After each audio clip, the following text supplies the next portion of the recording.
Zašto je Seiko tako važan u svijetu satova? Zato što je izumeo nešto što je promenilo pravila igre.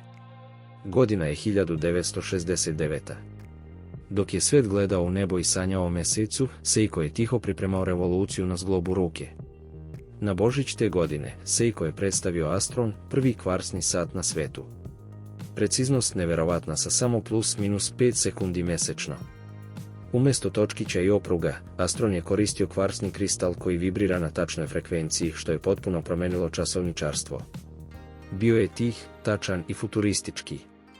Tada je počela kvarsna revolucija i dok su mnoge švajcarske kuće propadale, Seiko se uzdigao i postao simbol nove ere. Kvarsni mehanizam je jednostavan, jeftin, tačan i pouzdan. Kvarsni sat je dokaz da tehnologija može da pobedi tradiciju. Ali i da je vreme uvek na strani onih koji se usude da promene pravila. Za još zanimljivosti o satovima zapratite i lajkujte Sat i stil.